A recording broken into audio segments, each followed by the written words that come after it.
கதை மணியின் சிந்தனை பயணம். ஒரு அழகான கிராமம், மென்மையான காலை நேரம். சூரியன் மெதுவாக எழுந்து அந்த கிராமத்தை பொன்னிறமாக ஒளிர செய்தது. அந்த கிராமத்தில் மணி என்ற ஒரு சின்ன பையன் வாழ்ந்தான். மணி மிகவும் ஒழுங்கான பையன். ஆனா அதைவிட முக்கியமான ஒன்று இருந்தது.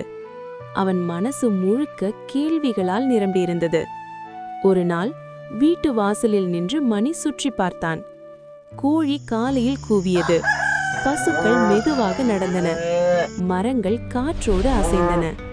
அதையெல்லாம் பார்த்து கொண்டே மணியின் மனதில் ஒரு கேள்வி எழுந்தது. அம்மா, எல்லாமே ஏன் இப்படி நடக்குது? ஏன் ஒவ்வொன்றும் இப்படியே இருக்கு?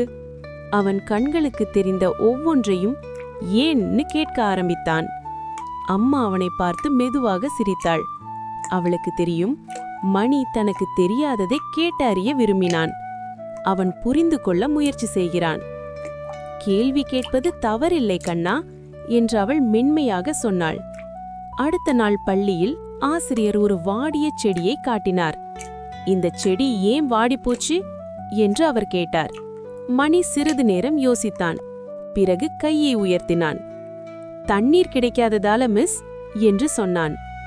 பள்ளி முடிந்து வீட்டுக்கு வந்ததும் மணி தோட்டத்தில் ஒரு வாடிய செடியை பார்த்தான். அவன் எதுவும் பேசவில்லை. மெதுவாக தண்ணீர் எடுத்தான். அந்த செடிக்கு ஊற்றினான். அவன் மனசுக்குள் ஒரு எண்ணம் ஓடியது. கேள்வி கேட்டா மட்டும் போதாது, அதுக்கு ஏதாவது செய்யணும். நாட்கள் கடந்தன. அந்த செடி கொஞ்சம் கொஞ்சமாக வளர்ந்தது. புதிய இலைகள் முளைத்தன.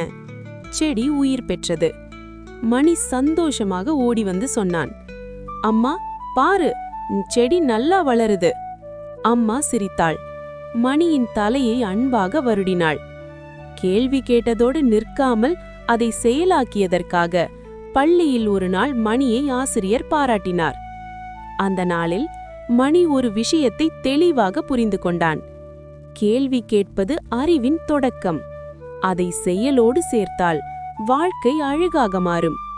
அந்த சின்ன பையன் இப்போது கேள்வி கேட்ட குட்டி மட்டுமில்லை, அவன் புரிந்து செயல்பட்ட குட்டி.